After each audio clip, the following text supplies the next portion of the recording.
Hollywood has its share of tragedies, but some stories, they just cut deeper than others.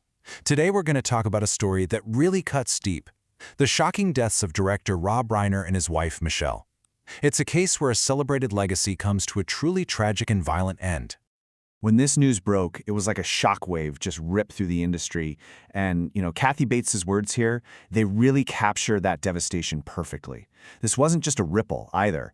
This sentiment was echoed by pretty much everyone, from his co-stars all the way up to former presidents. It really says a lot about the kind of lives Rob and Michelle Reiner lived. So this was the headline that just stopped everyone in their tracks. A Hollywood icon and his wife of more than 35 years found dead in their own home. It was a crime that, as you can imagine, kicked off a massive and incredibly intense investigation right from the get-go. All right, so let's get into it. How did this all unfold? We're going to start right at the beginning, with the initial discovery of the crime and that first immediate wave of grief and just total confusion that followed. Okay, so the first reports that started trickling out were just chilling. The 911 call, it came from inside the house, from their daughter, Romy, and the cause of death was just brutal. Multiple stab wounds. Now, right away, the LAPD's top unit, the Robbery Homicide Division, was on it. For those who don't know, this is the best of the best. They don't get called in for just anything. That alone tells you how serious this was from minute one. And it wasn't just the police taking this seriously. The tributes started pouring in from, well, everywhere. It wasn't just Hollywood, right? I mean, look at this. A statement from former President Barack Obama that just shows you the kind of reach Rob Reiner had. It went way, way beyond the movies. Okay, so let's shift gears and look at the investigation itself. Because the crime scene, well, it started telling a very specific and pretty troubling story to the detectives who arrived at that Brentwood estate.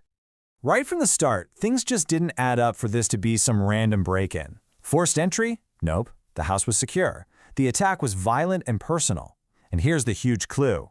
The police very quickly told the public, hey, the community is safe. Now, what does that really mean? It means they weren't looking for some random killer on the loose. It's a clear signal they believe the threat was already contained, which often means the person responsible was someone who had access to the home.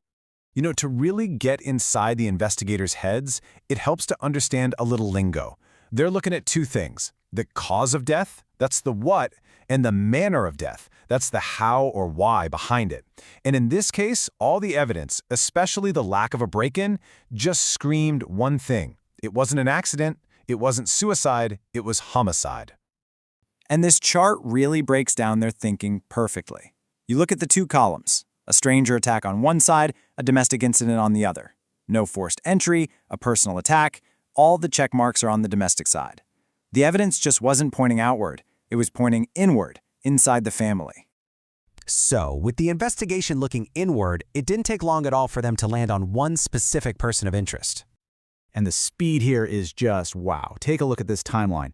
Less than 24 hours. They go from discovering the bodies on a Sunday afternoon to formally arresting their son, the 32-year-old Nick Reiner, on Monday.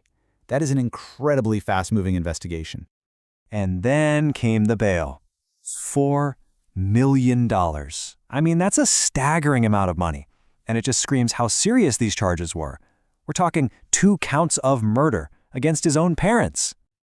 Okay, so when an arrest happens that fast, and it's a family member, the big question on everyone's mind is why? Now, we might never know the true motive, but to get a little context on the family dynamics, we have to go back in time, to a point where this family's private pain was put on display for the whole world to see.